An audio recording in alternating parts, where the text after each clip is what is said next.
A child is born every day here in South Carolina and around the country. A father experienced something. Kids grow. I love, earning their love, earning their affection, but also seeing the fruits of our labor. It's almost like a mutual agreement. It's like, hey, I'm gonna teach you what you're supposed to do. I'm gonna set an example. I'm going to lead you to be successful.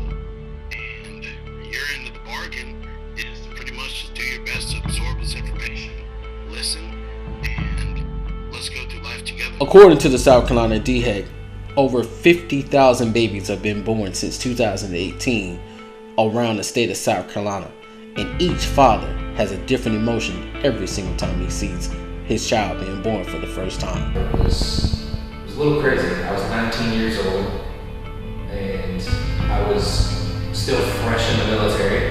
I had no idea, what my life was going to look like, where my life was going, let alone now I have to bring a child along in that journey. It was definitely a blessing by God, 100%. But it was surreal, being able to hear the heartbeat on the heartbeat monitor and being able to see that first ultrasound of a baby. And it was a really cool and unique experience because that is your flesh and blood. And it was so cool to be able to see that and be able, holding her for the first time too was such a surreal moment because in that moment, everything about me said I would do anything for this child. And then even the same with my second daughter. She was a little bit of a surprise, but it was really cool. I enjoyed finding out. It was less of a surprise than my first daughter. I was a couple years older, but it was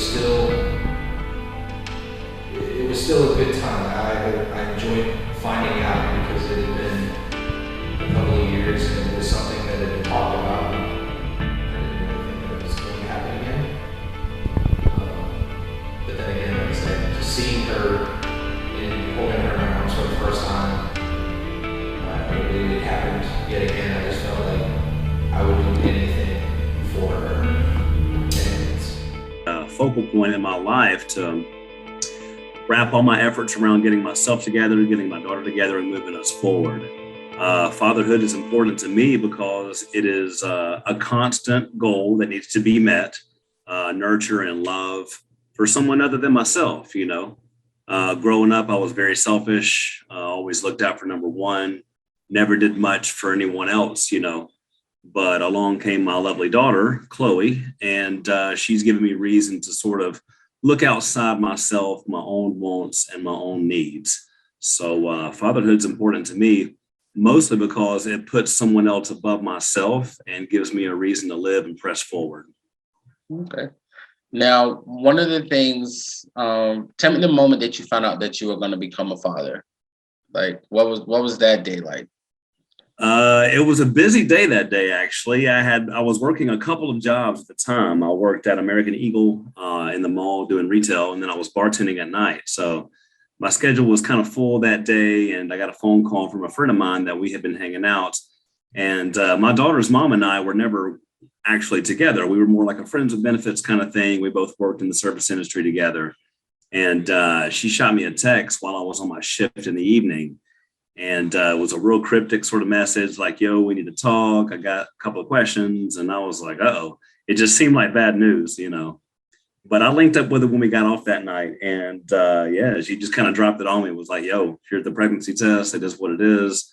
We're only with each other. I know this. And, how are we going to take care of this? So it wasn't necessarily stressful at first. I was relieved that she was pregnant and something wasn't majorly wrong. But we made a plan like right then and there and decided that we wouldn't try to force a relationship just because we had a child together. We would continue to be friends and co-parent, the right way. And for a time, it worked well. So The day was, it was stressful news, but it wasn't negative news. So we actually approached it at the time with, with a positive mindset. So it was good. And then what advice would you give new fathers that's about to become a father? They don't, because one of the things about becoming a father is there's not many resources for fathers. There's like Google.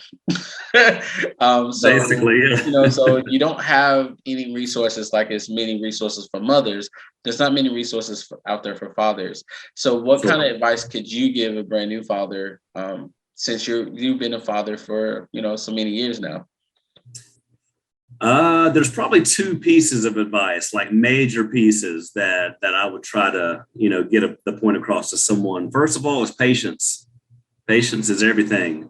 Patience as a man, as a father, for, the mother of the child and the baby itself. Like, patience is key. And I guess the second part would be, don't come to the table with problems, come to the table with solutions. That's what a real father does. You don't just dump out your problems on your baby mom. Unfortunately, there are children every day who don't spend time with both parents. And in that case, sometimes the word child support comes up. And in the state of South Carolina alone, the non-custodial parent have not been the better option when it comes to how well they get to still see their child, but also pay their child support at the same time. To take care of the child, to be there for the child. So it goes all the way from the basic necessities of, of a child, to the financial, to the, as far as caring for the child. And I think that, again, now in modern times, I think the male is taking on more duties and more of that role. So it's kind of mixed. So I would say that almost a father's role is not necessarily a father's role, but it's almost like saying it's important for two parents. And I think that, definitely in the court system, the most important thing is that these kids have both parents in their life. And I think that from my experience, the court system is always trying to make it.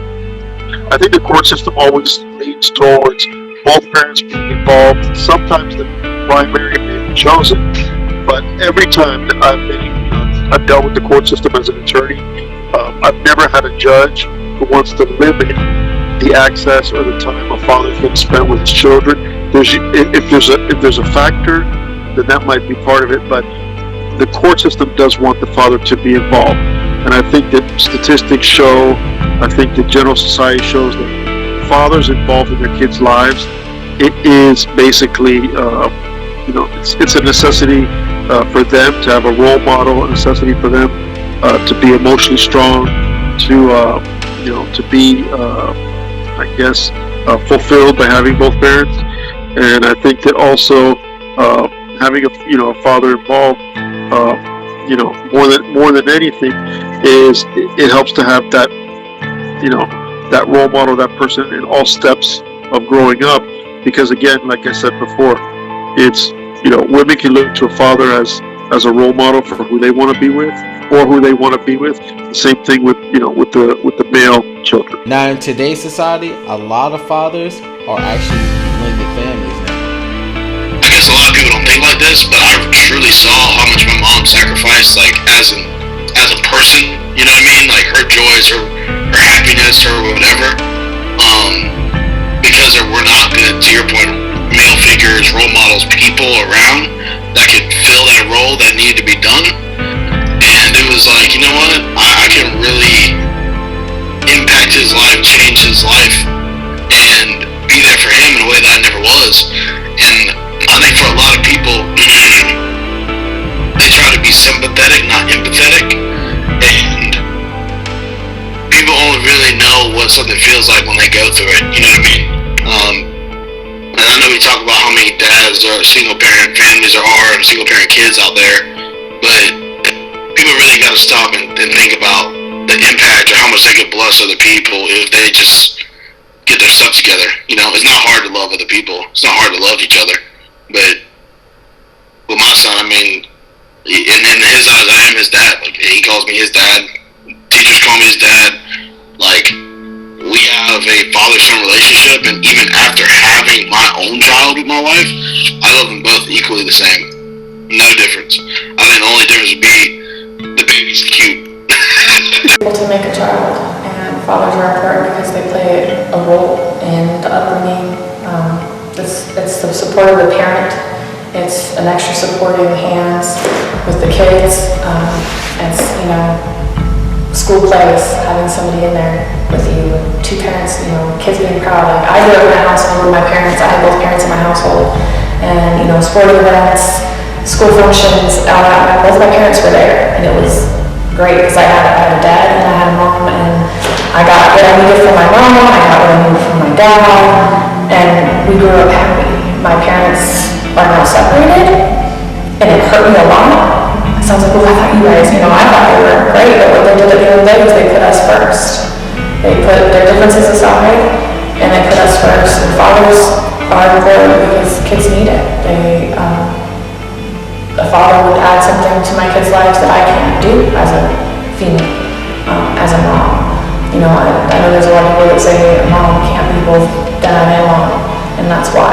I get part of it, and part of it does make me upset sometimes when I say it, because I'm like, I try my damnedest to be both, because that's all there is, that's all my kids have. Fathers are definitely important. They are important, and I wish that I wish that my kids were able to have a father in their lives that cared about them, that loved them, because it's twice the love and support that they would get than they're getting it from me. Because right now they're getting a burned out mom, and it's not fair to them. They didn't ask for it. Nobody asked for that.